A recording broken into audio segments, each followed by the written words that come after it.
Nous avons besoin de ton secours. Si tu ne nous viens pas en aide, nous ferons ce qui est mauvais. Si tu ne viens pas en aide, nous ne marcherons pas selon ta volonté. Mais comme tu es là, parce que tu as fait des promesses que si Dieu s'assemble à ton nom, mon Dieu, au nom de Jésus-Christ, tu seras au milieu d'eux. C'est pourquoi nous croyons que tu es là ce soir. Nous avons besoin de ta grâce et de ton secours. Et nous avons besoin de ta main, Seigneur. Accompagne-nous par ta droite et par ta main puissante. Nous prions au nom de Jésus. Amen. Alors, nous sommes là ce soir dans le cadre de notre réunion des serviteurs de Dieu avec les épouses. Ce soir, nous allons voir, pendant le temps qu'il nous est réservé, ce que nous devons faire dans la maison de Dieu. Parce que nous qui sommes des serviteurs de Dieu, et vous qui êtes des femmes des serviteurs de Dieu, l'Église est à notre responsabilité, à notre charge. Parce que si aujourd'hui, les serviteurs de Dieu ne parviennent pas à faire ce qui doit être fait, si aujourd'hui, les femmes des serviteurs de Dieu ne font pas ce qui doit être fait, l'Église ne marchera pas normalement. Nous serons en train de faire du bruit, nous serons en train de chanter, nous serons en train d'adorer, mais nous serons en train de marcher sur le sable mouvant qui peut nous engloutir d'un instant à l'autre. C'est pourquoi nous devons comprendre que c'est à nous que Dieu a confié cette Église. C'est à nous. Ce n'est pas à ceux qui sont assis, ceux qui nous regardent, ceux qui nous observent. Pas moi, ceux-là attendent nous voir faire de grandes choses pour nous suivre seulement. C'est pourquoi quand vous voyez que l'Église ne marche pas comme il faut, la faute ne revient pas aux simples chrétiens, la faute revient aux serviteurs de Dieu et leurs femmes. Parce que si aujourd'hui, nous qui sommes là ce soir, nous marchons dans la crainte de Dieu, si nous faisons ce que Dieu nous demande de faire, si nous sommes à notre pause, ceux qui sont assis et qui nous observent, nous suivrons ce temps. C'est pourquoi ces moments que nous allons passer sont très importants pour que chacun de nous essaie de voir ce qui doit être fait et ce que nous devions faire dans la maison de Dieu. Il y a un relâchement par mort au milieu des serviteurs de Dieu, surtout quand il n'y a pas d'entente entre les serviteurs de Dieu et surtout aussi quand il n'y a pas d'entente entre les femmes des serviteurs de Dieu et leurs maris. Et vous devez comprendre que la première église, c'est nos foyers. C'est la première église. Si cette église-là ne marche pas bien, si l'église ne fonctionne pas bien, nous ne pouvons pas, nous ne pouvons non plus conduire l'église de Dieu comme il faut. Pour les hommes et les serviteurs de Dieu, je leur dis que les femmes sont leurs premiers chrétiens. Donc vous qui êtes là, serviteurs de Dieu, comprenez que pour voir et comprendre que vous pouvez bien diriger l'église, vous devez bien gérer votre femme. Donc, si aujourd'hui votre premier chrétien qui est votre femme est négligé, vous ne pouvez pas faire des exploits avec Dieu dehors.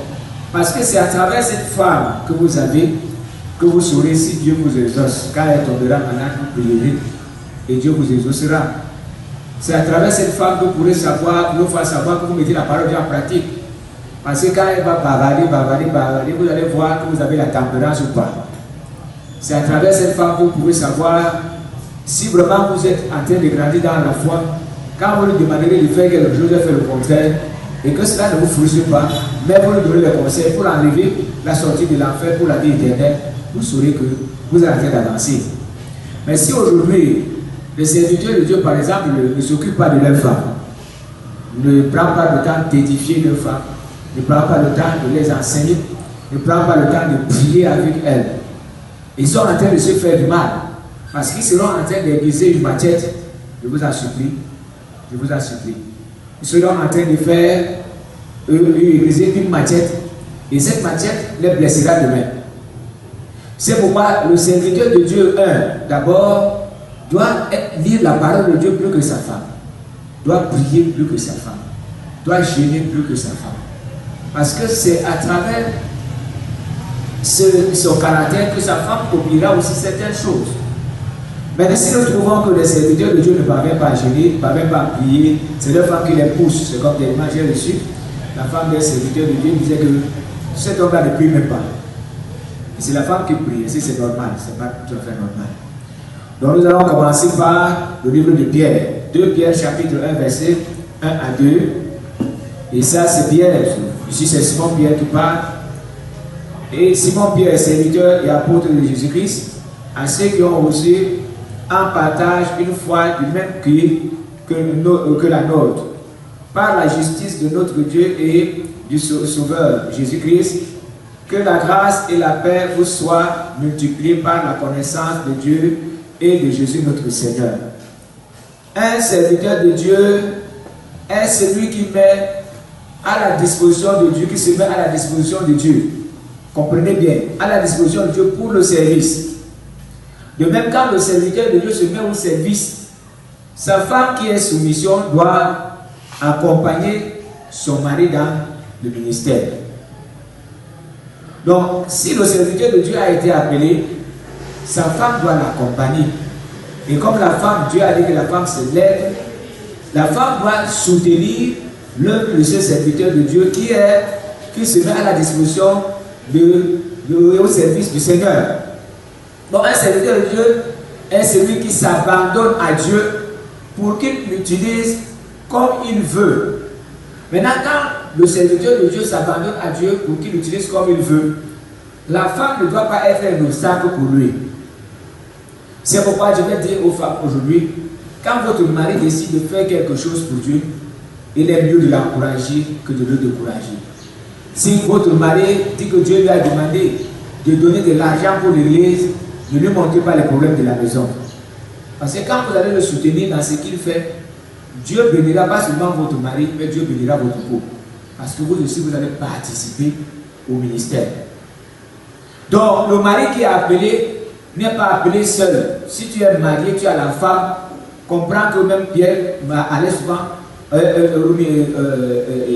le ministère avec sa femme. C'est écrit. Donc, nous devons comprendre que les femmes ne doivent pas rester derrière. Si l'homme a été appelé, il est déjà mis au service, il s'est mis devant le Seigneur, il a accepté que Dieu l'utilise, il s'est engagé à vouloir servir Dieu. La femme doit être comme vous, les femmes qui faites faites souvent le feu du bois. Hein? Quand vous mettez le feu, si vous n'activez pas les brindilles, le bois, le feu s'éteint. Donc la femme doit être derrière l'homme et en train d'activer le feu pour que son mari puisse aller de l'avant. Parce qu'au fur et à mesure que son mari sera en train d'avancer vers le Seigneur, au fur et à mesure la maison sera bénie. Ce n'est pas l'homme seul qui sera béni, mais c'est le couple et c'est la famille qui sera bénie.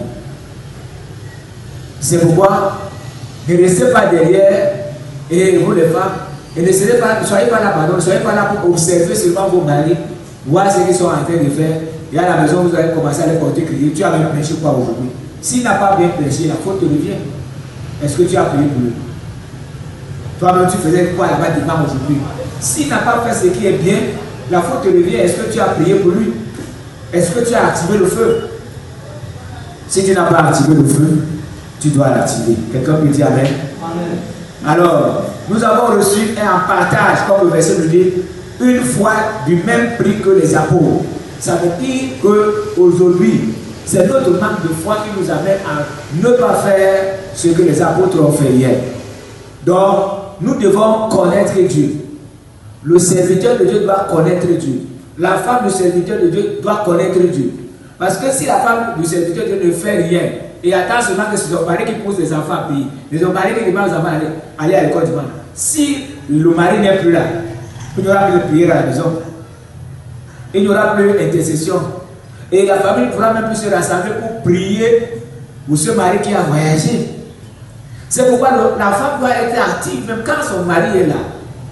Et pousser son mari à faire. Alors, jugez si le serviteur de Dieu, en tant que serviteur de Dieu, nous devons juger si le service que nous rendons à Dieu est selon la dimension. Ça veut dire que quand nous voulons faire, comme nous avons appris ce dimanche, nous devons servir Dieu selon la dimension de sa grandeur. Est-ce que le Dieu que nous sommes en train de servir, vraiment, nous sommes en train de le servir comme il se doit? Et le serviteur de Dieu et sa femme doivent faire par moi un bilan. Je prends un exemple, l'année qui est en train de s'écouler. Est-ce que pendant cette année, nous avons servi Dieu? Est-ce que pendant cette année, nous avons donné nos offrandes? Pendant cette année, est-ce que nous avons donné nos dîmes? Est-ce que pendant cette année, nous avons gagné les âmes? Est-ce que pendant cette année, nous avons prêché l'évangile à nos enfants? Est-ce que nos enfants qui ont accepté dans la maison, pardon, nos enfants qui sont dans la maison, est-ce qu'ils ont accepté le Seigneur? Est-ce qu'ils ont déjà l'âge d'accepter le Seigneur? Moi, je vais vous dire une chose. Et il faut dire ça à vos enfants. Ne faites jamais, ne chassez jamais vos enfants à la maison parce que ces enfants ne sont pas chrétiens. Ne les chassez jamais. Ne les chassez pas. Laissez ces enfants à la maison et ce que vous devez faire, c'est prier pour ces enfants. Gloire à Dieu. Gloire à Dieu. Amen. Moi, je rends grâce à Dieu parce que Dieu m'a enseigné à supporter les enfants, même quand ils sont contre ce que moi, le pasteur, je fais. Il m'a aidé à ce niveau. Aujourd'hui, je rends grâce à Dieu. Tous mes enfants ont accepté le Seigneur. Tous mes enfants sont baptisés. Amen. Mais par moment où j'étais en train de prêcher à l'église, mes enfants étaient en train de suivre la musique là où ils jouent le football. Quand moi je prêchais, ils étaient au foot. Mais Dieu m'a amené à comprendre que je ne dois pas les chasser, que je ne dois pas les rejeter. Et j'ai pris le temps de prier, de les enseigner la parole. Et j'ai pris le temps de les acheter les Bibles, de les acheter les chants et victoires. Et tous les jours de la vie, sauf si je voyais, même quand je voyage, je les appelle pour leur demander si vous avez fait la dévotion matinale. Nous lisons la parole et nous avons dit toute la Bible. C'était là mon objectif. J'ai fait lire à mes enfants, nous sommes assis. Chaque matin, nous lisons, nous avons terminé toute la Bible. Et aujourd'hui, nous continuons à lire seulement. Nous continuons à lire. Et moi, je voudrais aller pas une seule fois. Je veux lire la Bible avec mes enfants plusieurs fois. Et toute la Bible. Voilà comment nous devons faire. Si aujourd'hui les serviteurs de Dieu n'enseignent pas les enfants, s'ils ne prient pas pour les enfants, ces enfants vont devenir une charge pour vous. Parce que c'est quand vous serez en train de prier comme vous appellerez que votre enfant a volé. C'est quand vous serez en train de jeûner. Il y a un programme à l'église comme là vous dites que votre enfant a enceinte une fille. Et peut-être c'est quand vous serez en train de vouloir jeûner comme vous direz que votre enfant n'est pas à la maison, il est 23 heures. C'est pourquoi vos prières maintiennent et attirent vos enfants dans la foi. Vos prières sont là pour bâtir vos enfants. Et Dieu voudrait aussi voir des efforts que vous faites. Parce que par moment, vous laissez les enfants, voilà, merci, des moniteurs. C'est pas normal. Donc, tout chrétien reçoit un appel. Avant que j'arrive même au niveau des femmes, des serviteurs, tous les chrétiens reçoivent un appel. Et c'est comme nous voyons dans le livre de Matthieu, chapitre 28, verset 18 à 20. Il dit, allez faire de toutes les nations les disciples. Nous avons tous reçu cet appel et d'aller faire les disciples. Et je vous ai toujours dit ici que il y a l'appel que Dieu fait. Il y a quoi encore? Si vous n'avez pas oublié, il y a quoi après l'appel? Il y a quoi? Il y a la mission. Vous ne devez pas oublier ça. En tant que serviteur de Dieu et les femmes, vous devez connaître qu'il y a l'appel quand Dieu t'appelle. Il y a la mission. Nous allons aussi voir à la fin, avant la fin, qu'il y a la vocation. Bon, mais il y a l'appel, il y a la mission, il y a la vision, et il y a la provision. À un niveau, je vais mettre la vocation quelque part. Nous allons voir avant la fin. Mais chaque personne doit expérimenter ça dans sa vie. Même vous qui êtes des femmes, des serviteurs de Dieu, vous devez connaître votre appel, l'appel de votre mari. Vous devez connaître la vision, donc ce que Dieu a appelé votre mari à faire. Et vous devez savoir où est-ce que Dieu a envoyé votre mari missionner, faire la mission. Et vous devez voir que Dieu vous a donné la provision pour faire ce travail. Moi, j'ai dit une chose. Si un chrétien, serviteur de Dieu, dit, Dieu m'a demandé d'aller à Yaoundé, aidez-moi pour payer le transport. Moi, je ne suis pas d'accord. Vous savez pourquoi je ne suis pas d'accord? Si c'est Dieu qui t'a envoyé à Yaoundé, il va te donner l'argent. Est-ce que vous comprenez? Il doit pas aller mendier chez les païens parce que Dieu l'a envoyé à Yaoundé. Dieu même ne peut pas faire ça. Qui dit que va à Yaoundé, va annoncer l'évangile, et il dit que va emprunter de l'argent chez les païens. Non. Si Dieu t'a envoyé à Yaoundé, c'est une mission, et il doit te donner la provision pour que tu puisses accomplir la mission. Maintenant, quand on parle de la vocation, c'est un mouvement intérieur, ressenti comme un appel de Dieu à se consacrer à son service. Là maintenant, c'est donc Dieu t'a appelé et tu as la vocation. Donc toi-même tu décides maintenant que comme Dieu m'a appelé, voilà ce que je dois faire et je me donne. C'est pour ça qu'on dit qu'un appel de Dieu à se consacrer. Donc tu te donnes tout entier dans ce que Dieu te demande de faire. Et c'est ce qui est compliqué. C'est ce qui est compliqué. Avoir la vocation est difficile. On peut recevoir l'appel, on peut recevoir la vision, on peut recevoir la mission et la provision, mais pas de vocation. Ça veut dire une décision de faire quoi? De se consacrer tout entier pour faire ce que Dieu demande de faire. C'est pourquoi nous voyons aujourd'hui que nous pouvons venir par mal, les serviteurs de Dieu ne sont pas là, on vient les chantres ne sont pas là, on vient par mal, l'école des imams, les moniteurs ne sont pas là, parce qu'il n'y a pas de vocation. Il n'y a pas. Donc, chacun de vous doit mettre sa connaissance à la disposition de l'Église et du ministère que Dieu l'a amené à faire. Je prends l'exemple de notre soeur qui est maîtresse. Elle est dans une école.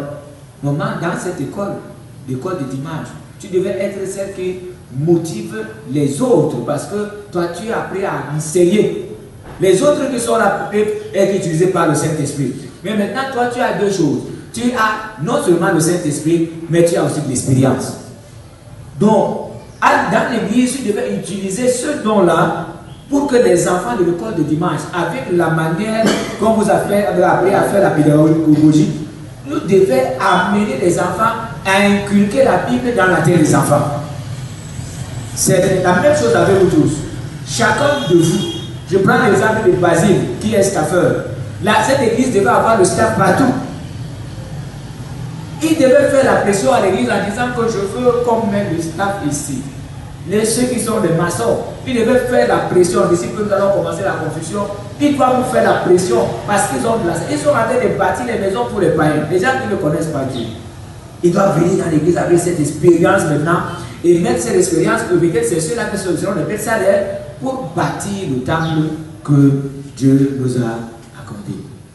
Les sœurs qui vont, par exemple les juges, je ne sais pas quoi d'autre, quand par exemple nous avons une fête, vous devez mettre votre connaissance dans l'église et aider l'église à ce que les juges ne manquent pas. Voilà comment on met son expérience. S'il y a des sœurs qui savent coudre, quand il y a par exemple mariage, on dit des tenues, il faut coudre les tenues. Ces sœurs-là doivent se porter pour coudre les tenues. Même s'il faut prendre un peu d'argent, mais pas comme les païens peuvent dire que bon, moi, je sacrifie pour vous et pour ce mariage, apportez vos tenues. Et elle sait que les païens peuvent souvent 5 000 francs. Elle dit bon, pour moi, vous m'apportez 3 500. Je vous enlève 2 500. C'est quelque chose. Maintenant, voir le nombre de personnes, elle est en train de faire un travail et elle fait ça pour le compte de Dieu et Dieu ne l'abandonnera pas. Donc, nous devons mettre cette expérience que nous avons. Que ce soit les femmes, les serviteurs de Dieu, que ce soit les serviteurs de Dieu, vous devez mettre cette expérience à la disposition de l'Église. Donc maintenant, je vais allier toutes ces choses.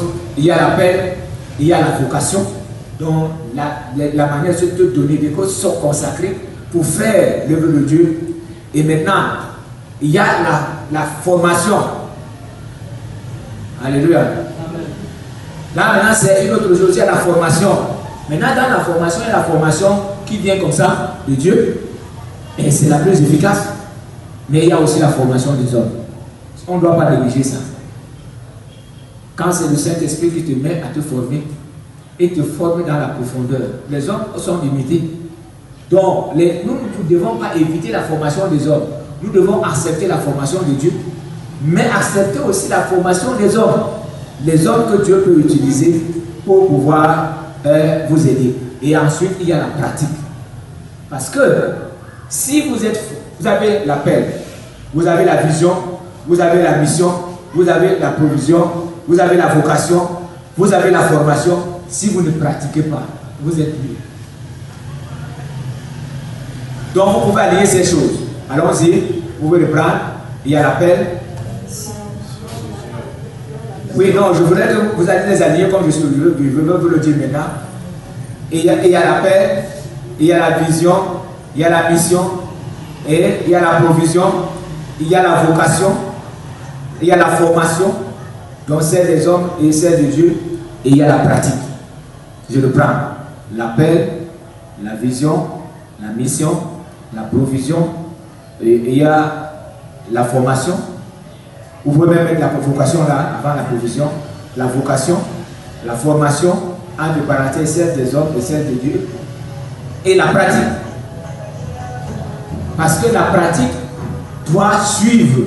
C'est comme ce soir, si vous apprenez certaines choses qui peuvent vous amener à avancer, et si vous ne le faites pas, ça ne vaut pas la peine. Vous avez passé votre temps en vain. Amen. Alléluia. J'ai dit, il y a la vision, il y a la mission, et il y a la provision, il y a la vocation, il y a la formation, celle de Dieu et celle des hommes, et il y a la pratique. Ça va?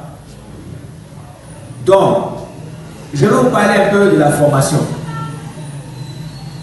Pendant que j'étais en Israël dernièrement, pendant que le guide nous parlait de Jésus, il nous a dit que Jésus a été formé par quelqu'un. Et il m'a donné le nom de la personne, c'est Yoshua Ben Paraja. Donc, Yehoshua Ben Paraja. Paraja, ça veut dire P-E-R-A-H-Y-A. Je suis entré pour faire des recherches et j'ai trouvé que dans le Talmud, donc c'est le document, le recueil principal des commentaires du Torah et la loi écrite, on dit bien dedans que Jésus a été formé par cet homme, Yoshua Ben Paraja. Il a été formé par lui. Et dans les commentaires, on dit même qu'ils sont allés en Égypte. Ils sont allés où il est une fois interpellé. Bon, et ce Joshua-là était, lui, il était le président de Sanhédrin à cette époque. Et on dit même qu'ils ont eu à, parce qu'ici on dit, vous savez, occuper la fonction de nazi, donc président du Sanhédrin dans le la seconde moitié du deuxième siècle, à l'époque de Osmanienne. Lors d'une persécution de Jean Ilkar contre les pharisiens, il est déposé et fuit à Alexandrie. Lorsque les pharisiens eurent repris le dessus sur les Sadducéens à Jérusalem, on le prépare, mise ni reprendre ses fonctions. Il devint donc à Jérusalem en 156 ans avant la destruction du second temple. Dans le judaïsme, le Talmud, dont le Talmud c'est la loi orale, est le recueil principal des commentaires de Torah, la loi écrite. Donc il est à la fois l'interprétation juridique, la halakha, et l'interprétation éthique et étymologique, la Haggadah. Le Talmud est constitué de deux écrits, donc il dit le Talmud, mot hébreu qui signifie étude. Un passage du Talmud fait de Jésus un disciple de Yehoshua Ben Paraja. Selon les textes, Yehoshua Ben Paraja et Jésus auraient pu fuir en Égypte lors des persécutions menées non pas par Jean Ilkar, mais par son fils Alexandre Janine. C'est lors de leur retour que Yehoshua Ben Paraja aurait repoussé Jésus à cause de son comportement. C'est ce que le Talmud lui dit. Donc, ils ont marché ensemble et il a formé. Selon ce que le Talmud, donc les commentaires comme nous avons vu de la Torah, ça c'est le Talmud, et il indique que Jésus a été formé par Yehoshua, alléluia, Ben Parahia. Donc, nous devons comprendre que si réellement ce que le tabernacle dit, que Jésus a été formé, nous devons aussi accepter la formation. Nous devons accepter. Et ce jour-là, le guide me disait que tu penses que Jésus faisait comment pour être sage comme il était. Il a été formé. Amen. Il était fils de Dieu. Et vous voyez que dans la Bible, même quand nous voyons comment Jésus marchait, il ne voulait pas enfreindre la loi. Il ne voulait pas. C'est pour ça qu'il marchait, il allait au temple aussi prier comme tout le monde. Il allait partout, il faisait ce qu'il fallait. Il ne voulait pas enfreindre la loi. Il me l'a dit qu'il n'est pas venu abolir, mais il est venu accomplir. Donc si Jésus, selon le cabinet, a été formé, vous aussi vous devez accepter la formation. Alléluia. Amen. Vous devez accepter la formation. Et comme je vous ai parlé de la Torah est selon la tradition judaïque l'enseignement divin transmis par Dieu à Moïse. Donc en hébreu sur le mont Sinaï. Et retransmis au travers des 5 livres hébreux ainsi que l'ensemble des enseignements qui en découlent. Donc les 5 livres que vous connaissez, les 5 livres de Moïse, que les Français, nous appelons le Pentateuque. Alléluia. Nous appelons le Pentateuque. Et dans ces livres-là, on parle qu'il y a 613 commandements. C'est pour ça qu'on parle souvent qu'il y avait 613. Et ce n'est pas facile de mettre tout ça en pratique. Donc nous devons comprendre que nous devons accepter la formation et nous devons accepter marcher selon le Seigneur. Nous allons voir maintenant la vie des serviteurs de Dieu. Et la femme du serviteur de Dieu doit l'accompagner dans cette vie. Vous savez, je disais à quelqu'un dernièrement, et je l'ai trouvé dans son garage, il était malade. Il lui a dit que, pourquoi, qu'est-ce qui se passe? Il dit qu'il est malade. Il dit que tu souffres de quoi? Il dit qu'il a quoi? Il dit que oui. Tu sais, il y a plusieurs choses que tu peux avoir dans ta vie parce que, tu n'es pas marié. Tu travailles, tu manges ton argent. Personne. Tu manges où? Tu manges et les tours de dos. Et tu manges ce qui n'est pas contrôlé. Quand tu rentres le soir, tu manges quoi? Même si après tu rentres malade, regarde, tu as beaucoup d'argent. Tu ne prends, il ne prend même pas le poids. Tu le vois toujours là, avec des vieux amis. Et il a beaucoup d'argent. Il lui a dit que non. Il faut quelqu'un qui a d'abord qui mange ton argent. Il y avait là qui vient. Il dit qu'il te faut une femme. Parce que quand tu auras une femme à la maison, il y a certaines choses que tu ne feras plus. Aujourd'hui, on peut t'appeler à 23h. Il y a une bière, tu vas te lever. Mais si la femme est à la maison à 23h, même si on t'appelle, tu ne sortiras pas. Je lui ai dit que la présence de la femme dans la maison t'amènera à ne plus faire n'importe quoi. Il y avait un monsieur là. Il a dit oui, la vie sans femme n'est pas facile. Il dit voilà, celui qui allait travailler. Regardez, ce jour, quand il s'est marié, je me suis mis à toucher, c'est lui qui regarde comment il est. Les jours gonflent déjà, parce qu'aujourd'hui il est bien. La femme prépare la table, il mange et il dort bien. Donc il faut penser à épouser une femme. Il m'a dit, papa, j'ai compris. Je vais y penser. Vous qui avez les femmes dans vos maisons, vous ne savez pas ce que vous avez. Vous ne savez pas, vous ne connaissez pas. Elles peuvent regarder de vous engueuler aujourd'hui, elles peuvent regarder de vous dire n'importe quoi. Mais si ces femmes ne sont pas là demain, vous allez les pleurer. J'ai une collègue qui a perdu son pasteur. Quand son pasteur était vivant, il dit non, je vais dire la vérité à mon pasteur. Il dit c'est trop. Il y a un moment que je lui dis la vérité. Il dit ah bon? Il a dit que non, tu n'as pas dit. Non, non, il a dit que non, je vais lui dire la vérité. Il a dit que non, il ne faut pas répondre comme ça. Il dit non, non, non, non, non. Il exagère. Il dit ok. Vraiment, son pasteur est mort.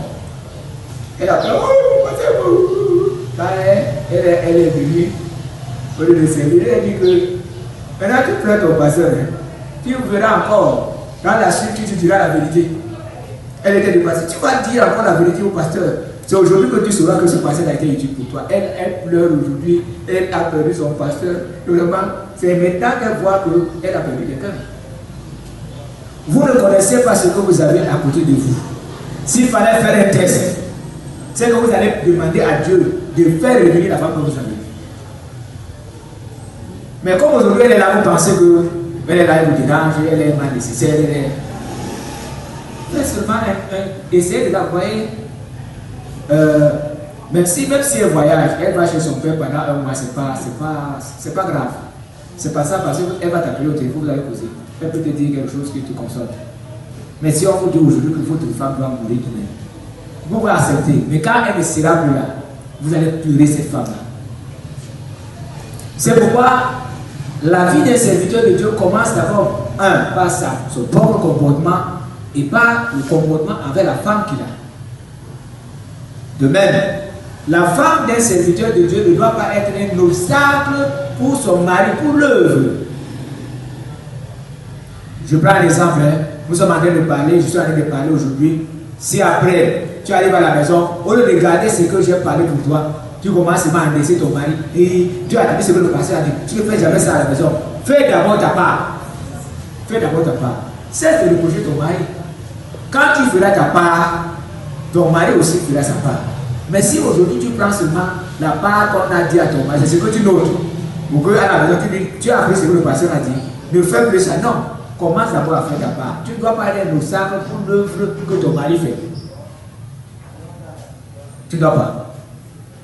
C'est pourquoi nous allons trouver dans le livre de Pierre, c'est 2 Pierre chapitre 1, verset 3 à 11.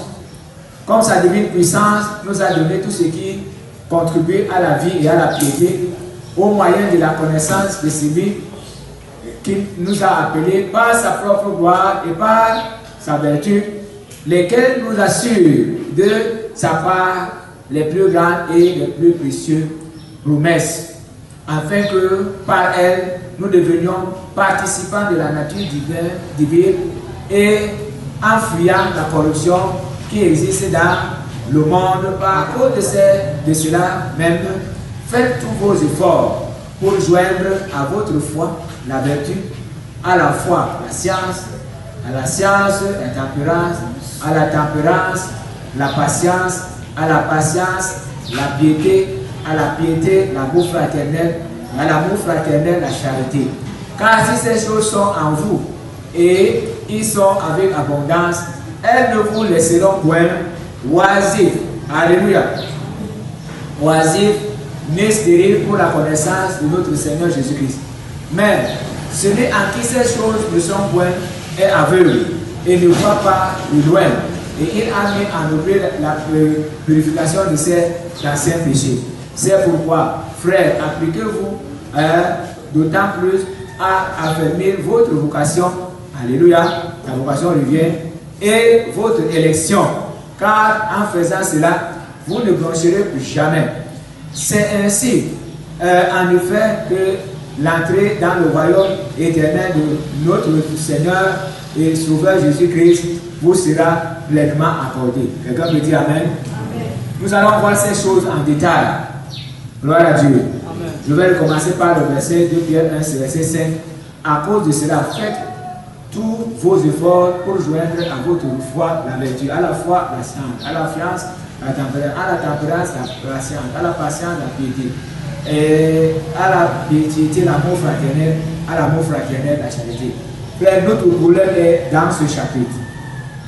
Nous allons traiter les 8 points. Nous allons commencer par la foi. Il a dit, faites comment? Tous vos efforts pour joindre à votre foi. Nous connaissons bien que la foi, c'est une ferme assurance des choses qu'on espère et une démonstration de celles qu'on ne voit pas. Si vous n'avez pas d'abord la foi, vous ne pouvez pas être agréable à Dieu. Nous le savons. Maintenant, la vertu, c'est quoi? J'ai essayé de regarder tous ces mots dans le dictionnaire français. La vertu, c'est la disposition ferme, constante de l'âme qui porte à faire le bien et à fuir le mal. Donc, il nous demande d'avoir quoi? La vertu. Je ne sais pas si ça se comprend. Donc, il y a ces 8 points. C'est ce qui nous tue dans la foi aujourd'hui parce que nous n'avons pas, nous ne bagarrons pas pour avoir ces 8 points. Le premier point, c'est la foi. Le deuxième point, c'est la vertu. Il y a une disposition ferme, constante de l'âme qui porte à faire le bien et à fuir quoi? Le mal. Aujourd'hui, on ne fuit pas le mal. Parfois, on l'embrasse. Mais la vertu nous amène à fuir quoi? Le mal. Il a dit, après ça, c'est quoi? La science. La science, c'est quoi? Savoir, connaissance de certaines choses qui servent à la conduite de la vie ou à celle des affaires. Donc, notre manière de nous conduire, la science. Et 4, pardon, la tempérance. La tempérance, c'est quoi? Vertu qui éloigne des excès, modération, sobriété. 5, la patience. Vertu qui fait supporter les adversités, les douleurs, les injures, les incommodités. Est-ce qu'aujourd'hui nous parvenons à supporter les injures? Non. Sitôt on nous a blessés, sitôt on prend la décision. Donc il demande d'avoir la tempérance. Même dans vos foyers, s'il n'y a pas la tempérance, madame, tu vas détruire. Même toi l'homme, tu vas détruire. La seconde chose, c'est quoi? La patience. La patience, c'est quoi? Vertu qui fait supporter les adversités, les douleurs, les injustices et les incommodités. Et le 6e point, c'est la piété. La piété, c'est quoi? Dévotion. Attachement aux devoirs et aux pratiques de la religion. C'est s'attacher aux devoirs et aux pratiques de la religion. L'amour fraternel, sentiment intense et agréable qui incite des frères à s'unir. Vous voyez que c'est le contraire. Au contraire, aujourd'hui les frères se divisent seulement. Se divisent. J'ai suivi la confession d'une jeune fille hier, d'un enfant. Et cet enfant a été hébergé par un faux pasteur. Et ce pasteur était dans le milieu. Et ce pasteur est sorti du milieu parce qu'il disait qu'il avait un mauvais traitement. Et quand il va ouvrir son église, cet enfant et sa mère entrent dans cette église et commencent à persévérer là-bas. Un temps, il a accepté d'héberger cet enfant dans sa maison. Et les deux, donc la mère et l'enfant, continuent à persévérer là-bas. Pendant que l'enfant était en train de chercher à quitter la maison, la mère ne savait pas. Jusqu'à ce jour, elle ne sait pas pourquoi son enfant voulait quitter la maison. Parce que cet enfant voyait que le pasteur était en train de coucher avec elle. Et le pasteur est marié. Si vous voyez cet enfant, vous voyez cet homme-là. C'est une honte. C'est quelqu'un qu'on doit entraîner en justice. Il se divise, il dit que les frères ne sont pas bien, ils sont malhonnêtes, ils sont ceci. Alors que lui, il est adultère. Et il viole un petit enfant. Et la femme m'a dit hier qu'il ne sait même pas comment il peut faire pour dire ça à sa mère. J'ai prié pour elle, je l'ai remis à l'intérieur du Seigneur.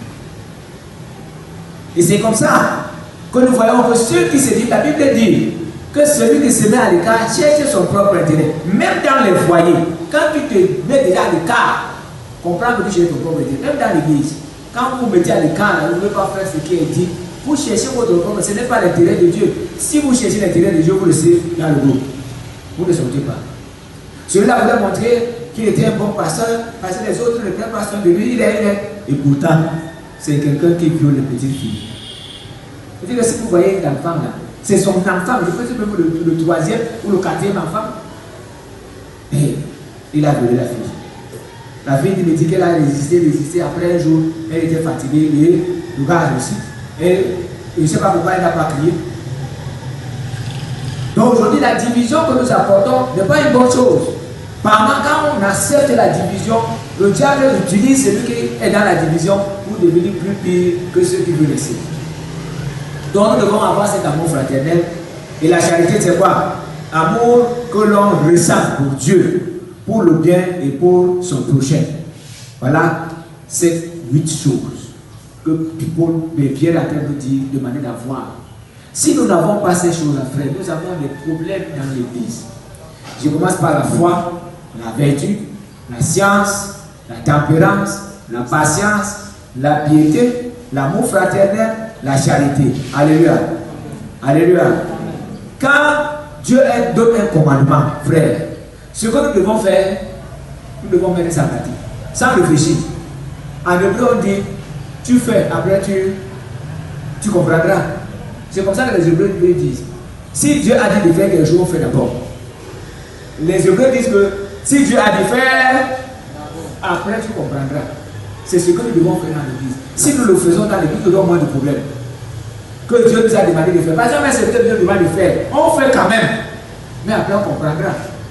Le serviteur Dieu a demandé qu'on jeûne. Mais on jeûne quand même.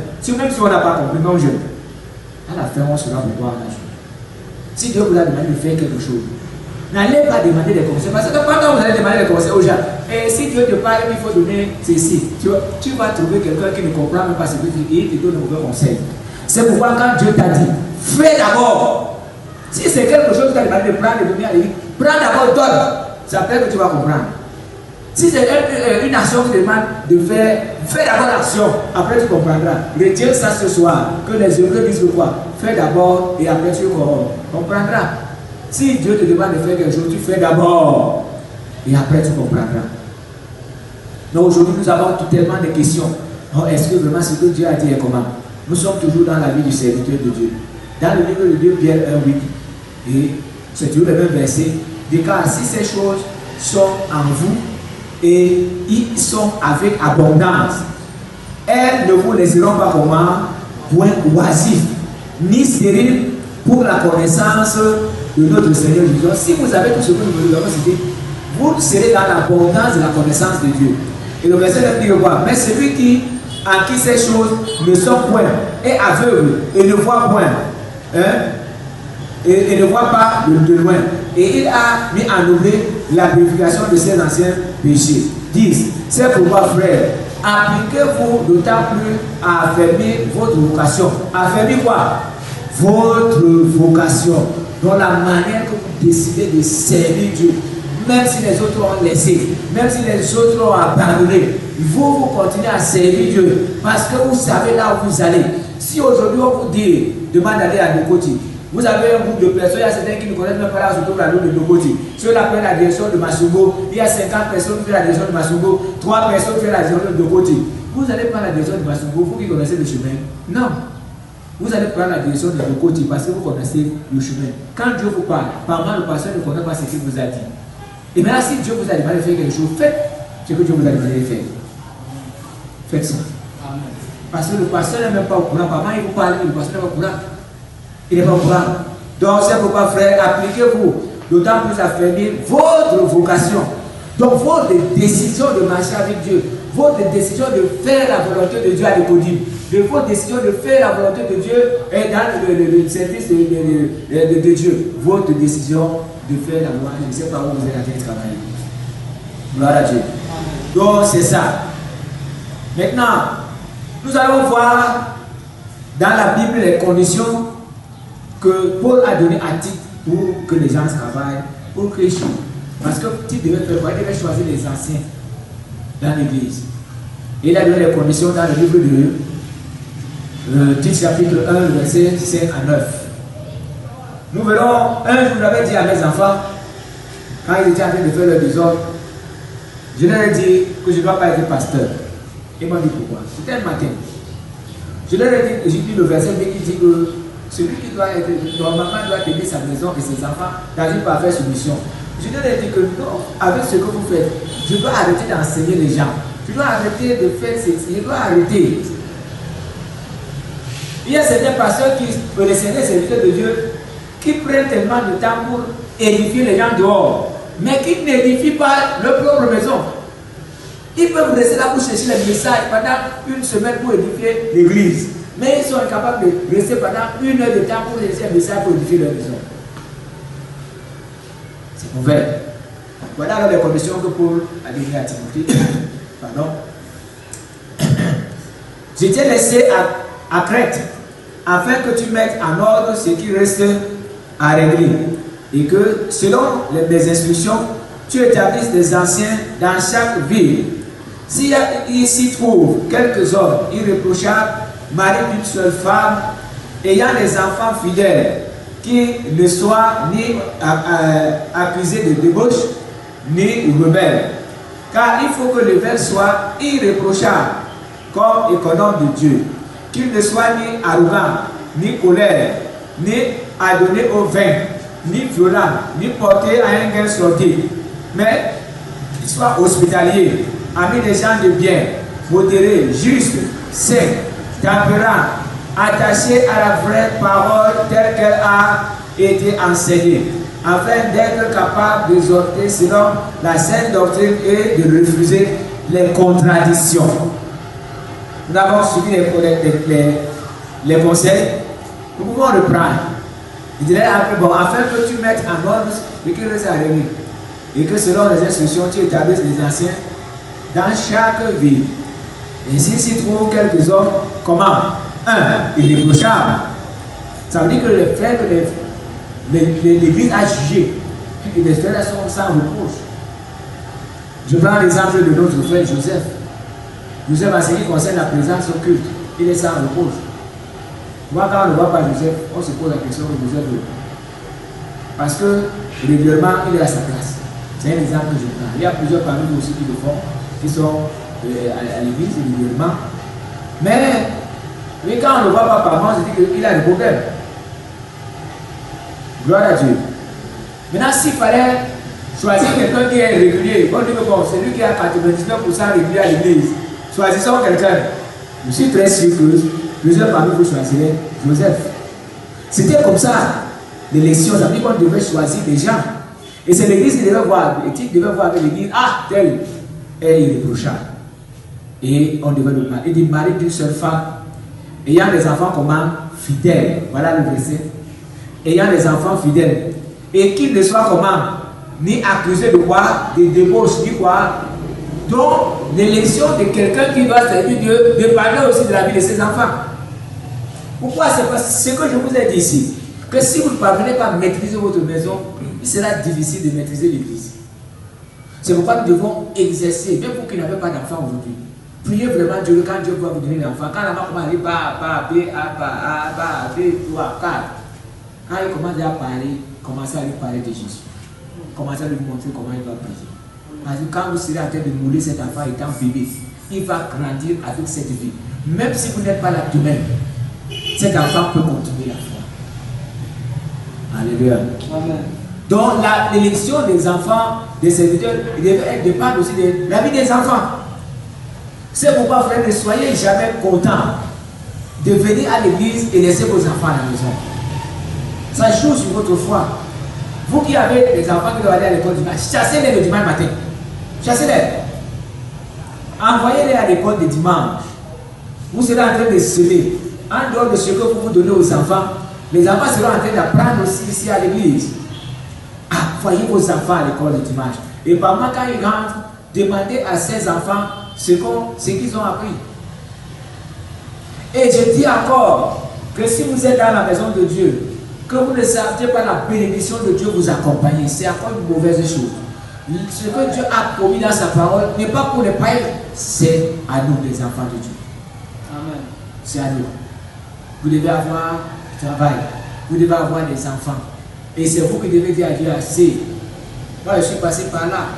Si vous regardez bien, ma première fille et mon deuxième enfant ont eu un écart de 9 ans. Ce n'est pas parce qu'on a voulu. Mais j'ai saisi Dieu. Nous sommes allés dans les hôpitaux. Et dans ces hôpitaux, parents disaient que non, c'est possible, on ne peut pas. Un jour, je suis rentré, on venait de Safaï, on nous a donné les produits là-bas. Cette époque-là, Safaï était un grand hôpital. Tous les gens allaient se faire soigner là-bas. J'ai dit à mon épouse, quand j'ai pris ces remèdes, j'ai dit à mon épouse, quand j'allais à l'hôpital, je n'étais pas malade. Maintenant, je bois ces remèdes, je sens que je suis malade. Donc, je ne bois plus ça. J'ai jeté ça et j'ai dit à Dieu, j'ai dit à mon épouse que si Dieu est Dieu, qu'il nous donne des enfants. Amen. Et quand nous sommes allés à Bomba, là où il y a un prophète aveugle, Dieu nous a parlé, il a dit, j'ai laissé que cela vous arrive parce que je voulais voir si vous mettez votre confiance en moi. Mais quand vous avez mis votre confiance en moi, ma grâce descend sur vous. Et c'est quand nous sommes descendus que Dieu nous a donné l'occasion. On lui avait donné le nom de mystère. Mais ce nom-là n'a pas collé sur elle. Parce qu'on ne sait pas quand mon épouse avait conçu. Même les médecins, toutes les dates qu'ils avaient données, n'ont pas donné. Et elle est née à un moment où on ne l'attendait pas. Et elle n'avait pas de problème. Je lui ai donné le nom de mystère. Mais ça n'a pas collé sur elle. Bon, mais si on lui donne le nom là, si ça collait, elle ne pas être contente parce que nous, quand il appelle mystère, elle n'est pas fait. Donc, et c'est comme ça que ça s'est passé. Donc, toutes les promesses qui sont dans la Bible, ne regardez pas l'âge, ne regardez pas, je ne sais pas, la pauvreté, ne regardez pas vos faiblesses, ne regardez pas, mais voyez que toutes ces promesses-là sont en. Il a dit à Israël que tes enfants seront mes serviteurs. Mets dans ta tête que les enfants vont servir Dieu. Même si tu les vois s'agiter là maintenant, laisse, continue à prier. Un jour, tes enfants serviront le Seigneur. Quand mes enfants étaient en train de faire des besoins, je ne savais pas que je vais être en train d'adorer ensemble avec mon fils à l'église. Je ne savais pas que je vais être assis un jour. Je vois mon fils diriger l'adoration, lui montrer, enseigner les autres comment il va jouer au piano. Je ne savais pas, je pleurais. Mais je rends grâce à Dieu parce qu'il a essuyé mes larmes. C'est pourquoi j'ai dit, frère, que ici, le problème d'enfant revient encore. Faites un effort pour que ces enfants soient enseignés. Ne laissez pas, soyez pas content de laisser un dimanche, vous voyez vos enfants à côté de vous, après vous sortez, vous les laissez. Non. Et vous qui n'avez pas encore d'enfants, vous qui êtes préparés, vous voulez vous marier, ou vous venez de vous marier, comprenez que vous devez commencer à prier Dieu, que les enfants qu'il vous donne ne doivent pas être des enfants têtus. Moi, je disais souvent à Dieu, parce que quand j'ai donné ma vie au Seigneur, je voyais comment les enfants des pasteurs se comportaient. J'ai commencé à prier Dieu que Seigneur, ce que je suis en train de voir dans les maisons de pasteurs, je ne veux pas que ça rentre chez moi. Il y avait un pasteur, on allait prier chez lui pour ses enfants. Et on priait, pendant qu'on priait, c'est comme si on aggravait la situation. Un jour, son enfant a volé un porte-monnaie, c'est les cheveux d'un mort qui était dedans. Les gens rentraient de l'enterrement. Il a pleuré. Il a dit qu'on avait peur de ses enfants partout où il passait. Mais un jour, on était en train de passer une nuit de prière chez lui. Je lui ai dit que Dieu m'a parlé. Il m'a dit que ses enfants seront des serviteurs et ils vont t'aider même dans l'œuvre que tu fais. Et ce jour-là, il n'a pas compris. Mais aujourd'hui, dans son ministère, c'est les enfants qui sont les chants, les musiciens. Ces enfants. Il a pleuré devant le Seigneur, il a pleuré. Nous avons prié. Et ce que Dieu m'a dit s'est accompli. Aujourd'hui, c'est les enfants qui sont des animateurs dans l'église. Amen. Amen. Donc le problème d'enfant revient. Donc si aujourd'hui vous êtes en train de vous formez pas seulement pour vos femmes, pour vos maris et pour vos enfants. Donc après cette formation, frère, que vos foyers reflètent la gloire, la puissance, la bénédiction de Dieu. Ces trois choses. Gloire, puissance, bénédiction de Dieu. Pas de discussion, que les discussions s'arrêtent. Celui qui apporte des corrections arrête les discussions. Parce que ça n'avance pas. Ça ne peut pas avancer l'œuvre. Pendant que vous êtes en train de bagarrer à la maison, pendant que vous êtes en train de vous insulter, c'est l'église que vous mettez dans les problèmes. Parce qu'après avoir discuté là-bas, après avoir bagarré là-bas, après avoir bagarré là-bas, vous allez venir vous asseoir sur les chaises de serviteurs de Dieu. Vous allez vous asseoir. Et quand vous êtes assis là, vous ne pouvez pas vous regarder. Le Saint-Esprit ne peut pas descendre pour intervenir. Je vous ai dit que l'église n'a pas de problème. Si l'église a des problèmes aujourd'hui, c'est nous les serviteurs de Dieu. Ce n'est pas les chrétiens seuls. Non, ce n'est pas les serviteurs chrétiens par là. C'est nous. Si nous commençons à travailler dans nos maisons, et en plus nous arrivons à l'église et nous commençons à faire à l'église ce que Dieu nous demande de faire, nous aurons moins de problèmes. Nous aurons la puissance de Dieu se manifester. Donc, il faut que le verset soit comment? Irréprochable. Dans ce que vous faites, dans les chantiers que vous faites, là où vous travaillez, vous devez être irréprochable. Moi, je vous dis, là où je travaille, j'ai la possibilité d'avoir beaucoup de choses là-bas et que je partage. Et on me demande même pas de rendre compte. Je partage, je distribue dans mon équipe et je donne même à certains qui ne sont même pas de mon équipe pour faire avancer le travail. Et cette chose-là coûte beaucoup d'argent que je pourrais utiliser ça chez moi. Mais je les rentre avec lui. Même quand je veux prendre ma retraite, je vais tout laisser là-bas. Il y a un peu de choses que même mon chef ne sait même pas que j'ai. Je vais tout les laisser. Je vais sortir les mains levées. Jusqu'aux chaussures de sécurité, je vais les laisser. Je vais sortir.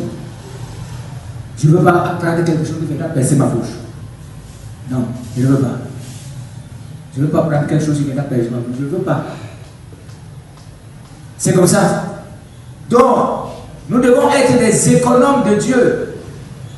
Et chacun de nous est économe de Dieu. Pourquoi? Parce que nous gérons les biens de Dieu. Comment je peux dire les biens de Dieu? Les offrandes que nous demandent de donner la saison, c'est bien. Les dîmes, la saison, c'est bien. Mais nous devons les gérer comme il faut. Quelqu'un va me demander maintenant que je vais faire comment pour donner la dîme avec mon mari. Ça dépend de comment vous vous êtes entendu. Ce n'est pas moi qui dois venir vous apprendre comment vous devez donner la dîme ou comment vous devez donner les offrandes. C'est comme ça. Vous devez vous entendre parce que vous devez gérer ensemble, vous devez marcher ensemble. Je suis là avec mes collègues hier, là où on a parlé, les vacances hier, ils ont parlé comment leurs femmes, les gens, quand ils ont leur salaire, elles viennent avec une partie. Et eux aussi font la même chose, ils viennent avec une partie. Je veux dire que ce n'est pas bien. Quand vous faites comme ça, vous ne pouvez pas avancer. Elle me dit que non, quand ma femme prend sa part, elle résout d'abord le problème de sa famille. Et quand moi je veux résoudre le problème de ma famille, je dois faire comment? Je dois demander à Dieu. Il dit que non. Vous devez résoudre le problème de la famille, de la femme ensemble. Vous devez résoudre le problème de la famille, de l'homme ensemble. Parce que l'homme est né dans la famille de la femme et la femme est née dans la famille de l'homme. Donc, résoudre le problème de ta femme, la mère. Ne viens pas me parler ici. Résoudre le problème de ton père. Non. Vous êtes déjà une personne. Maman est malade, vous trouvez la solution. C'est la maman de l'homme. Comment maman doit aller à l'hôpital. Papa est malade, c'est le papa de la femme. Vous devez trouver ensemble comment vous devez faire pour amener le papa de la femme à l'hôpital. Pas que je me débrouille avec ta famille, je me débrouille avec ma famille. C'est pas normal. Si la famille n'accouchait pas cette femme, tu devais la voir où? Si la famille n'accouchait pas cet homme, tu devais le voir où? C'est pourquoi vous devez être unis pour résoudre ces problèmes. Quelqu'un ne dit pas que j'ai dit ma femme chère, ils ont déjà pris le pas, ça suffit. Non.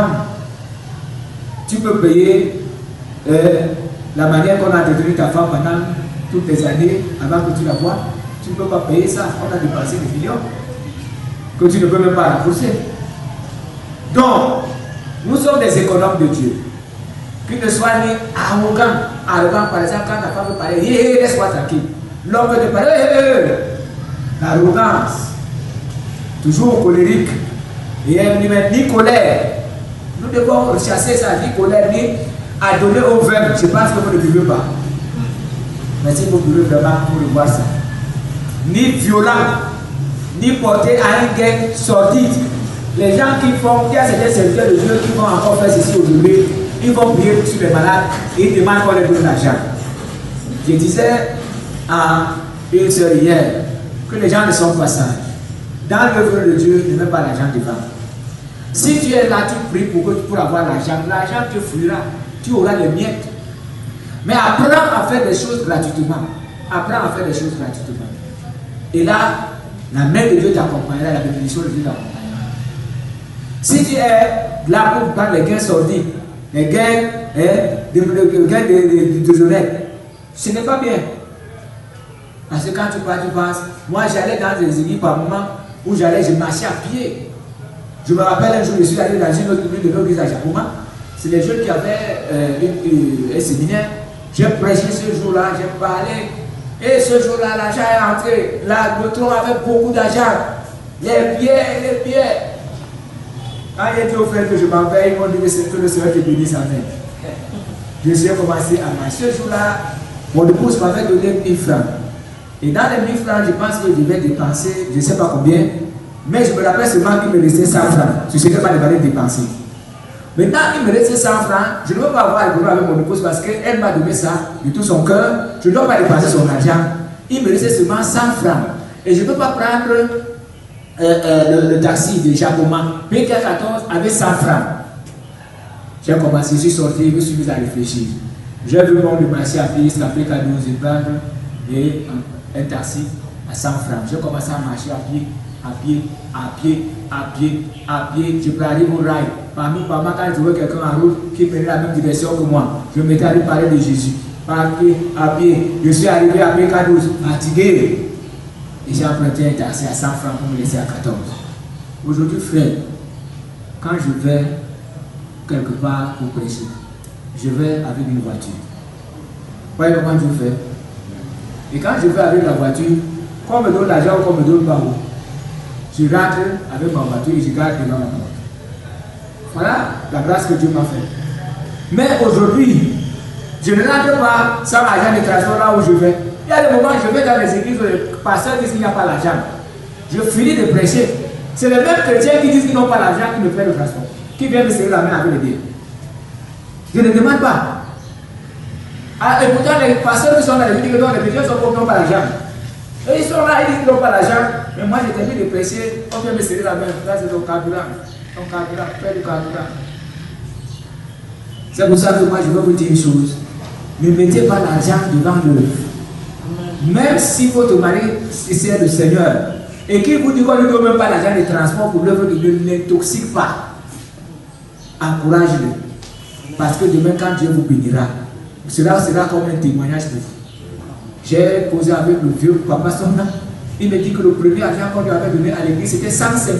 Et il était content parce qu'il n'avait jamais eu l'argent. On lui a donné 150 francs.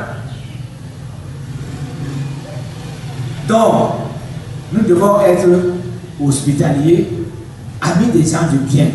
Dans l'église, n'aimez pas marcher avec les gens qui vous tirent vers le bas. Les gens qui vous tirent vers le bas, c'est les gens qui murmurent. Si toi, serviteur de Dieu, tu te mets à murmurer, tu deviens léger. Pourquoi je dis que tu deviens léger? Tu deviens comme un ballon qui n'a pas d'air. Un ballon qui n'a pas d'air ne peut pas être utilisé dans un stade. Le fait que les gens viennent te voir là, tu as vu comment l'autre a fait, tu as vu comment ceci s'est passé, et par moment même si j'avais connu les têtes, comme ça. Tu as vu ce que David a fait, donc tu vois que c'est pas c'est de toi qui parlais, tu vois ce que Jeanne a fait, tu vois pas que c'est à toi qui s'adressait. Vous n'êtes plus là pour faire ça, frère. Même si ton mari qui rentre avec un message pareil, tu vois ce qu'on va faire, toi la femme tu vas la mortir comme ça, tu lui mets la main sur le laisse, ne regarde pas ces choses. Nous avons appris des mains avec le pasteur que nous ne devons plus regarder ces choses. Regarde devant, avance, il y a la bénédiction qui t'attend, il y a le progrès qui t'attend, il y a l'argent qui t'attend devant. Mais si tu as aujourd'hui à la côté de vraiment, on va voir. Ne te laisse pas. Tu as mis le feu. Tu as mis le feu. C'est pourquoi nous voyons que nous devons aller hospitalier, pardon. Et il a modéré, juste, saint, tempérant, attaché à la vraie parole. Pas celle qui est là aujourd'hui qui dit que faut seulement la bénédiction, mais on ne parle plus du péché. Attaché à la vraie parole, telle qu'elle a été enseignée, afin d'être capable d'exhorter selon la sainte doctrine et de refuter les contradictions. Gloire à Dieu. Amen. Gloire à Dieu. Amen. Donc nous allons continuer.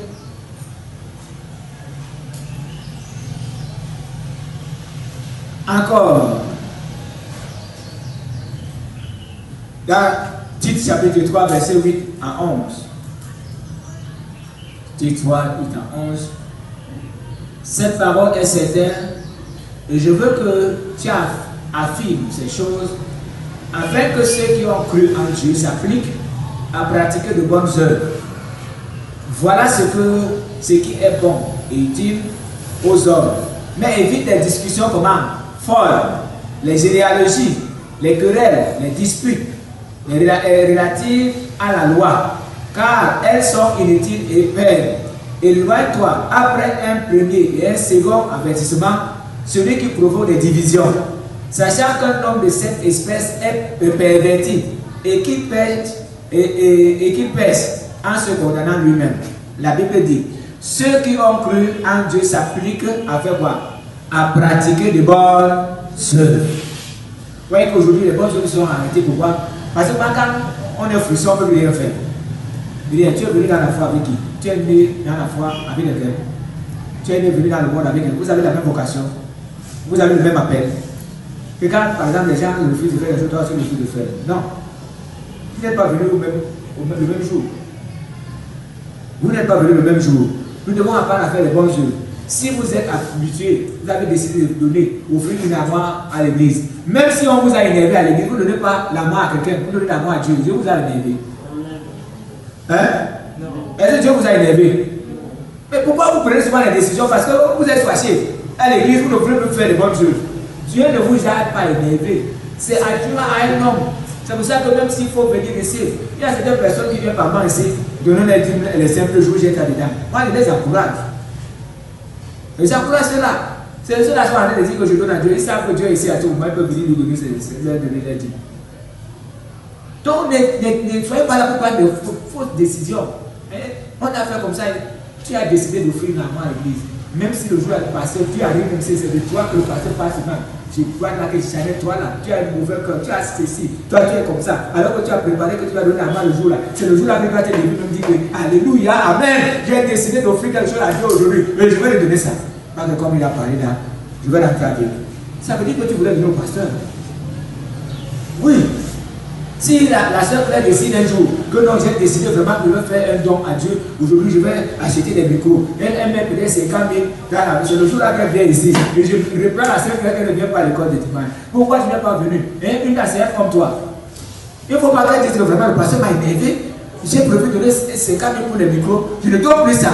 C'est que tu voulais donner au pasteur. Si tu as décidé de faire une bonne chose pour Dieu, par moment tu as des oppositions, frère. Et ça commence par moi à la maison. Ça commence par moi à la maison. Comme ça commence à la maison, maman, ça te suit même à l'église. C'est le jour là quand tu arrives, tu veux faire ton don, qu'un problème se pose. Et là, il faut comprendre que tu es sur la bonne voie. Est-ce que tu peux dire Amen? Et tu décides de faire parce que Dieu ne t'a pas énervé. Tu ne peux pas refuser de donner les offrandes parce qu'on t'a énervé. C'est que tu donnes à un homme. Tu ne peux pas refuser de donner ta dîme parce qu'on t'a énervé. Tu donnes à un homme. Même si on t'a énervé dans l'église, donne tes dîmes à Dieu. Donne tes offrandes à Dieu. Donne à Dieu tout ce que tu veux. Parce que le problème de l'église ne te bénira pas. Le problème de l'église ne te bénira pas.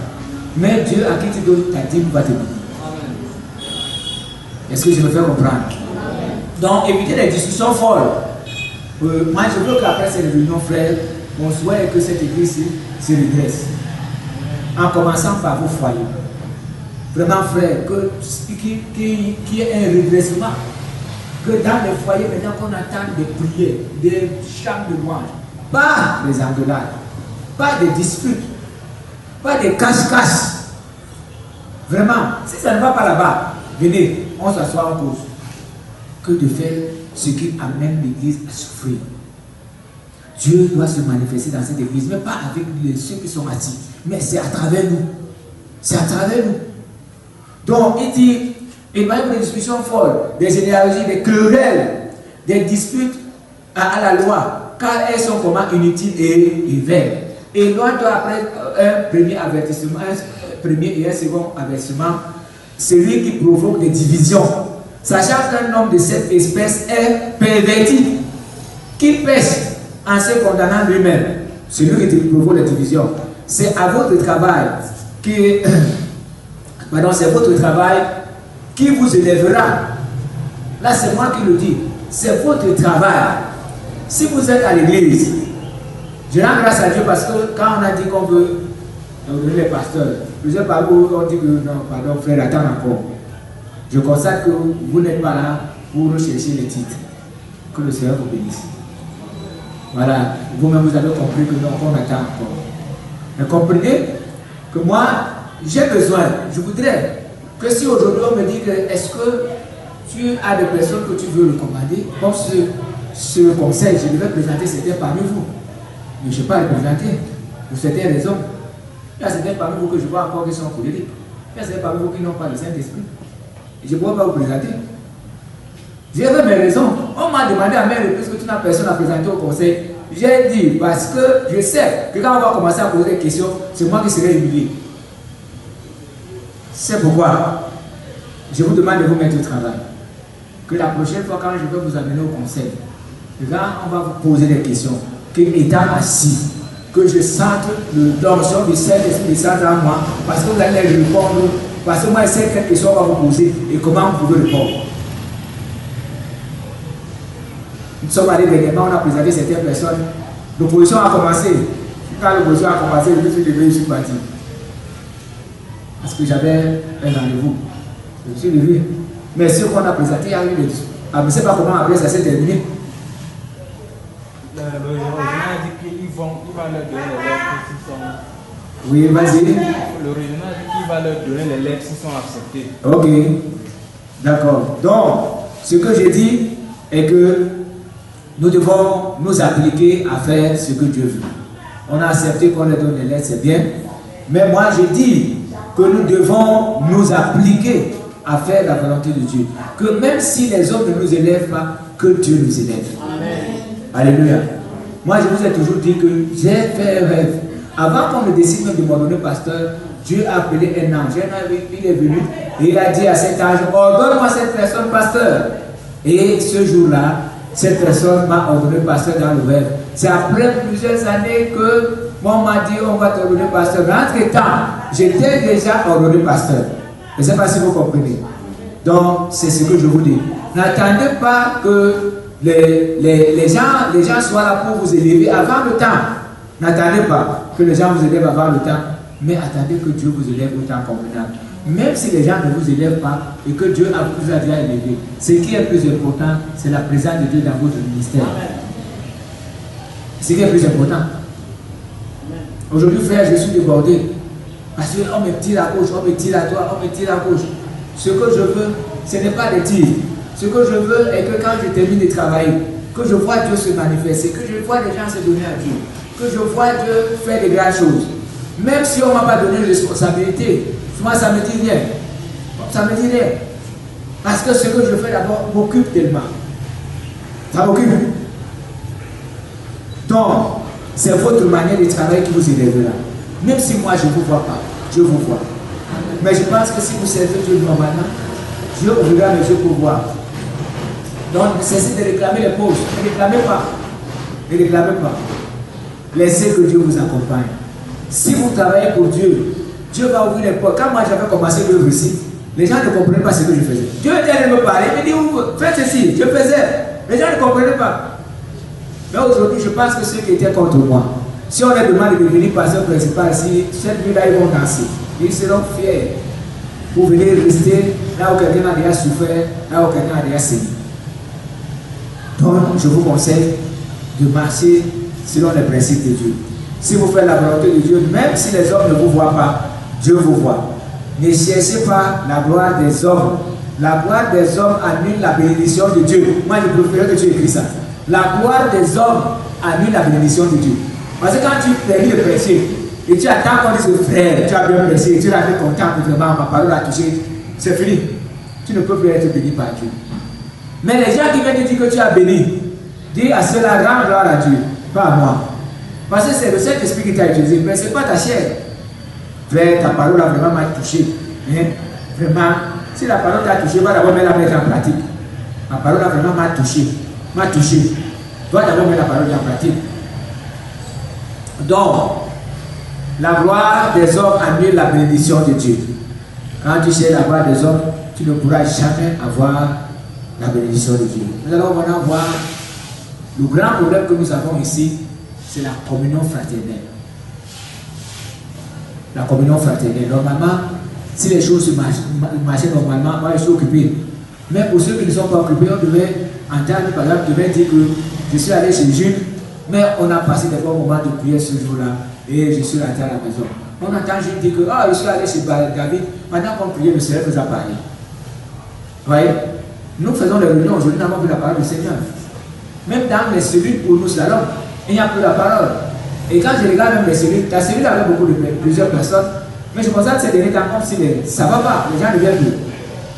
Nous voyons que la communion fraternelle a un sérieux problème, même au milieu des serviteurs de Dieu.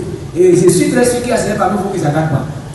Mais si vous ne vous entendez pas, comprenez que, vous faites du mal au groupe des serviteurs de Dieu et vous faites du mal à l'église. Si les gens ne peuvent pas prier avec David, c'est un problème. Ils se font du mal parce que quand ils sont unis les deux et ils se mettent à prier, Dieu va les exaucer, Dieu va résoudre les problèmes. Mais comme ils se prient par ça, ils viendront aussi polluer l'église, non seulement l'église, mais le groupe des serviteurs de Dieu. C'est pourquoi, frère, nous devons après cette renoncer aux divisions. C'est pourquoi nous devons renoncer aux choses que le diable peut nous présenter. Jean a fait ceci, Serge a fait cela, moi je ne veux plus marcher. Non, nous devons apprendre à supporter nos frères. Nous avons aussi des éléments, on doit se connaître. Si moi je suis faible, que je me fâche vite, frère, supportez-moi dans ma colère. Si David, lui, il est là, peut-être il aime manger. Supportez David dans sa manière de manger. Si Jean, peut-être lui, il aime boire. Supportez Jean dans sa manière de boire. Si un autre là, il dort, ou pas faire la réunion de prière, il dort. Supportez le frère dans son sommeil. Je ne sais pas si on se comprend. Apprenons à nous supporter. Et arrêtons la main dans la main et montons vers le Seigneur. Et le Seigneur va bénir l'équipe de serviteurs de Dieu. Et pendant que cela va nous bénir, nous aurons une église qui marchera de victoire en victoire. Donc nous avons ce grand problème, la communion fraternelle. Elle a disparu. Avec combien de temps qu'on marche ensemble, c'est un problème. Nous allons voir ce que les apôtres faisaient. Acte 2, 41, 47. Alléluia. 1, 2, 3, 4, 5, 6, 7, 8, 9, 10, 11. 11 points. Nous allons voir ce que les 11 points qui faisaient la force des apôtres. Ceux qui acceptèrent la parole furent baptisés. Et en ce jour-là, le nombre de disciples s'augmenta d'environ 3000 âmes. Ils persévéraient dans l'enseignement des apôtres, dans la communion fraternelle, dans la fraction du pain Et dans les prières, la crainte s'emparait de chacun. Et il se faisait beaucoup de prodiges et de miracles par des apôtres. Tous ceux qui croyaient étaient dans le même lieu et ils avaient tout en commun. Ils vendaient toutes leurs propriétés et leurs biens et ils en partageaient le produit entre tous, selon les besoins de chacun. Ils étaient chaque jour tous ensemble assis aux tables, ils rompaient le pain dans les maisons et prenaient leur nourriture avec joie et simplicité de cœur, louant Dieu et trouvant grâce auprès de tout le peuple. Et le Seigneur ajoutait chaque jour à l'église ceux qui étaient vraiment sauvés. Nous allons voir les 11 points. 1. Il persévérait dans l'enseignement. Nous voyons que les soirées d'enseignement, c'est des écritures. Pendant vous qui êtes là, vous ne venez pas. Vous ne venez pas à l'enseignement. Mais il persévérait à l'enseignement. 2. Dans la communion fraternelle. Ça veut dire qu'il s'aimait véritablement. 3. Dans la fraction du pain. Que par exemple, aujourd'hui, je vais chez Joannetta. Quand j'arrive là-bas, c'est pas parce que je suis pasteur. Mais elle va chercher le bonbon qu'elle a préparé. Elle me présente parce que c'est normal de recevoir le frère à la maison. Vous voyez? Si je vais peut-être, je suis sur Serge. J'arrive sur Serge, c'est que non, ce n'est pas seulement que le pasteur qui est arrivé. Ne me reçoit pas même. Parce qu'un frère est arrivé à la maison, c'est demande de l'acheter un jus. Je ne sais pas si vous voyez. Ça, la soeur Claire avait de préparer, peut-être c'est un bâton de manneau avec un poisson. Elle ne néglige pas, ne néglige pas un bâton avec un poisson. Peut-être le frère qui est venu chez toi, il n'a pas encore mangé depuis le matin. Et le frère va manger avec sa cuisine, il va boire un jus. Est-ce que vous savez qu'il y a certains frères qui peuvent faire une semaine même pas le jus? Pourquoi? Parce que le jus est cher, 500 francs. Il calcule qu'avec les 500 francs, il peut faire le riz sauté. Il ne boit pas le jus. Mais s'il vient chez toi, il profite même ce jour-là, il profite de boire un jus de 500. Ne vous habituez pas à offrir au frère ce qui est moins cher. Cherche un jus même de 500. De 650 $, ton frère. Oui. Et on va chercher les jus qui coûtent moins cher à 175. Parce que tu ne veux pas dépenser de l'argent. Dépense pour ton frère. Parce que l'amour que tu as, moi je suis très sûr que si arrive chez toi, tu vas passer n'importe quel jus. Mais tu le fais passer chez le pasteur.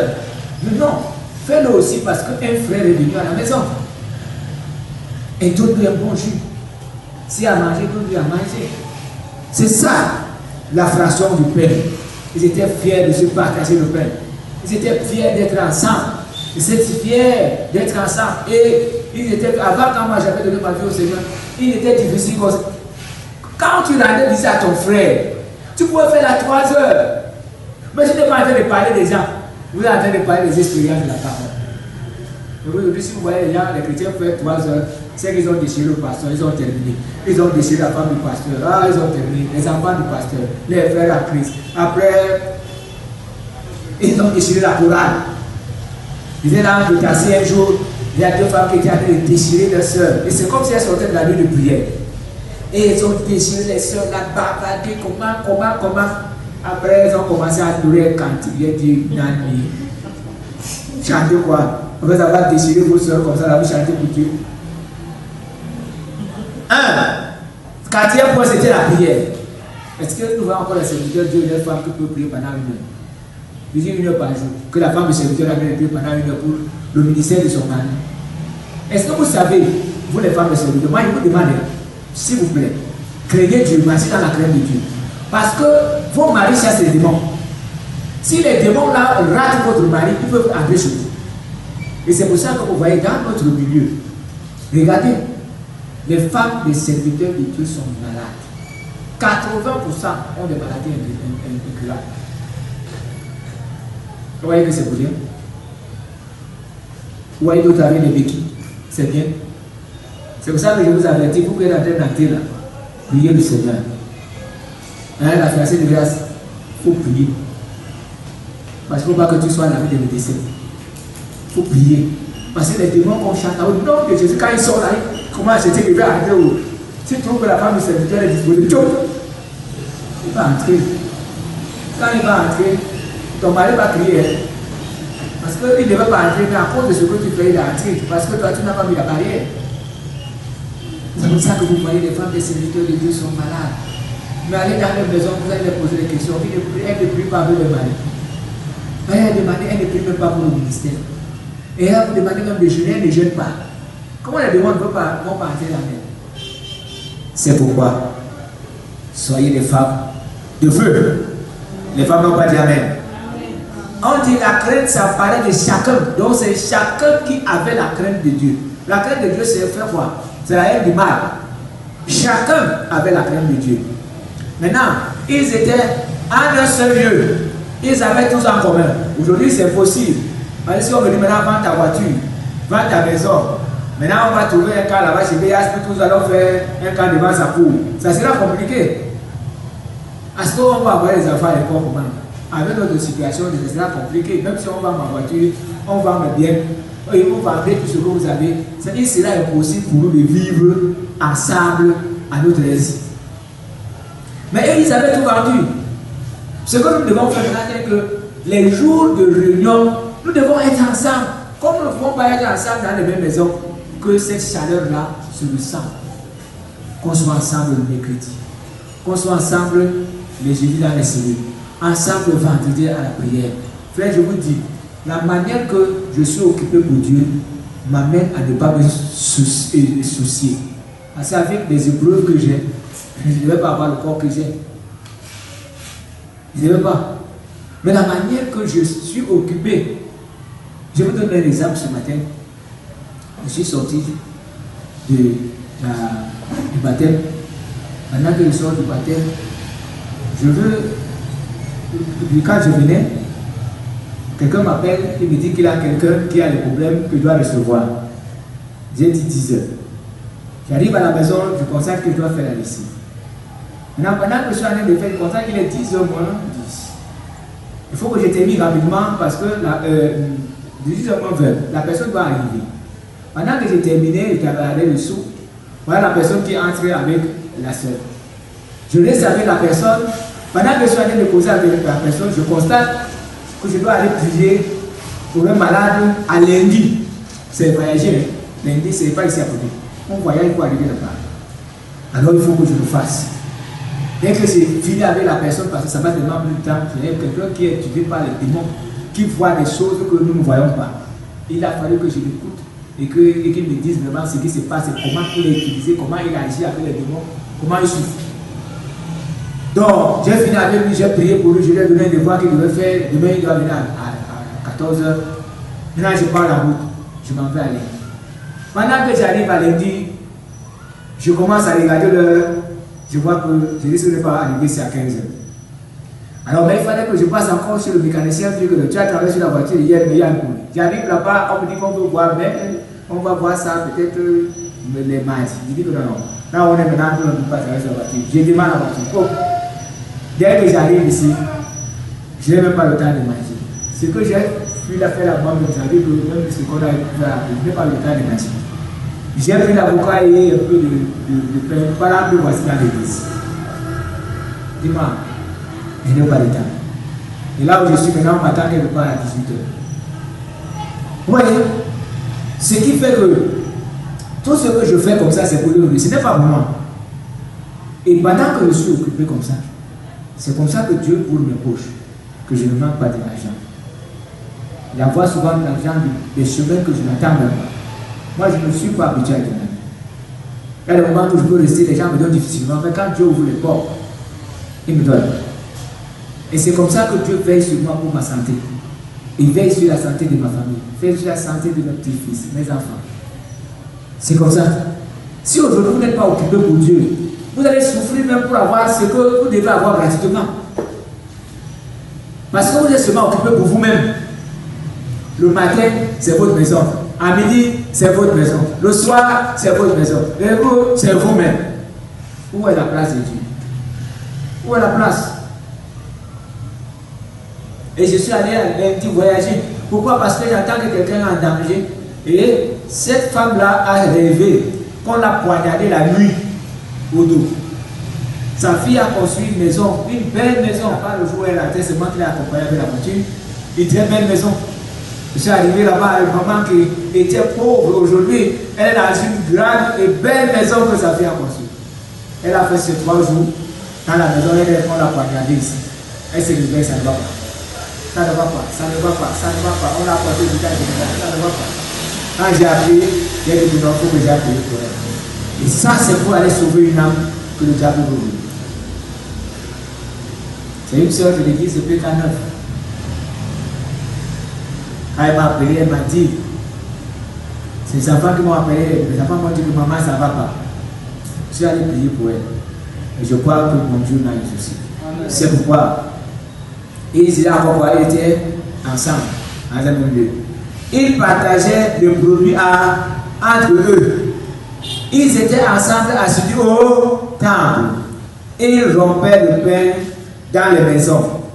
Alléluia. Encore, 10e point, louer Dieu. Et 11e point, Dieu ajoutait les âmes. Si nous faisons ce que je suis en train de vous dire ce soir, vous allez voir la fin de cette église avant un mois. Mais si après l'enseignement de ce soir, nous continuons à faire comme nous faisons, nous allons continuer dans cette mauvaise vie. Et nous n'allons pas profiter. Nous voyons qu'il y a de la négligence partout. Au niveau des chants, négligence, les musiciens, négligence, les femmes, négligence, les serviteurs de Dieu, négligence, les jeunes, les hommes, négligence. Partout dans cette église, il y a négligence parce que chacun fait ce qu'il veut. Mais ce n'est pas comme ça qu'on devrait faire, Seigneur frère. On devrait faire comme Dieu veut et non comme nous voulons. Je vous ai dit que c'est celui qui s'abandonne en des mains de Dieu pour être utilisé par lui. Un serviteur de Dieu qui était dur envers Dieu ne peut pas être un serviteur de Dieu. Il est influent. Alléluia. Vous qui êtes les femmes de serviteurs de Dieu, normalement, si ça marche très bien, c'est vous qui devez occuper les fonctions, par exemple, comme les responsables des femmes. C'est la femme d'un serviteur de Dieu qui devrait être en tête. Oui. Et on pourrait vous nommer encore responsable de diaconesse. Pourquoi? Parce qu'avec votre expérience, vous devez enseigner aux femmes comment elles devraient vivre, comment elles devraient marcher.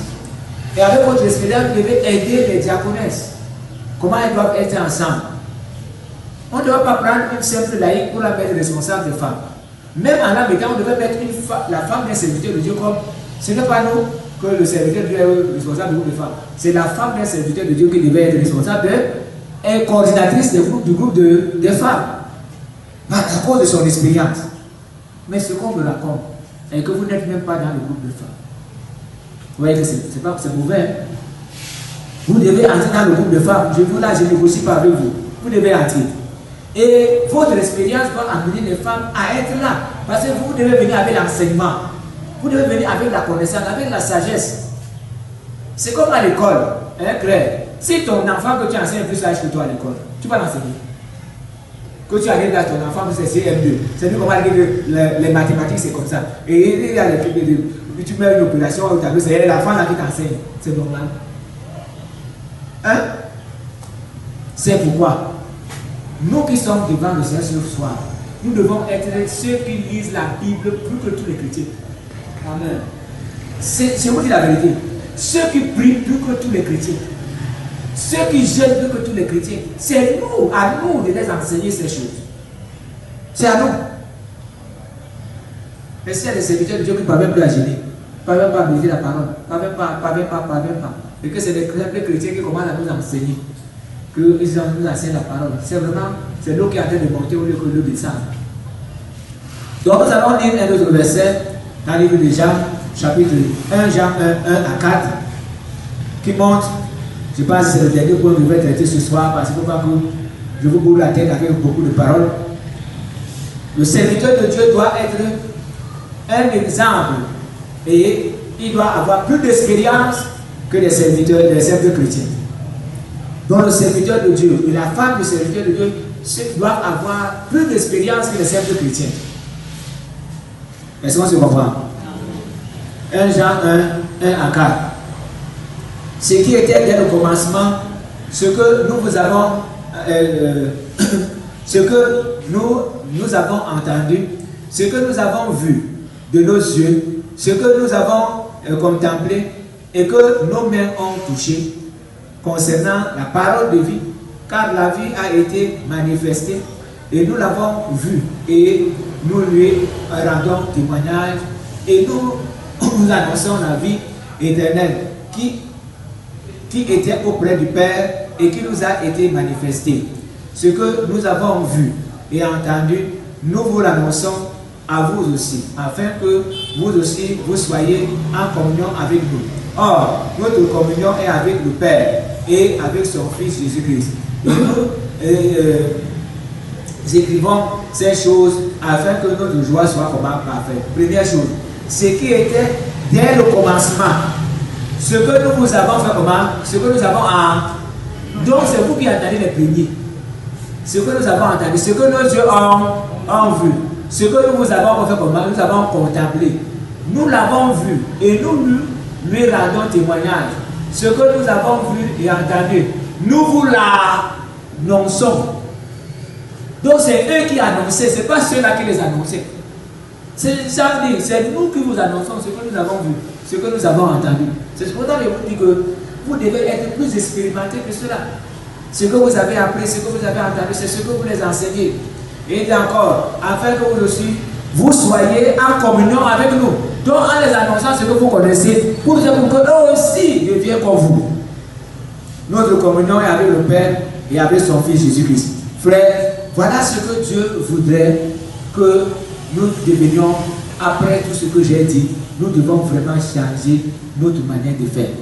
La prochaine fois, nous allons voir encore beaucoup de choses, mais nous devons comprendre que si aujourd'hui nous ne pouvons pas former une équipe, c'est pour notre honte.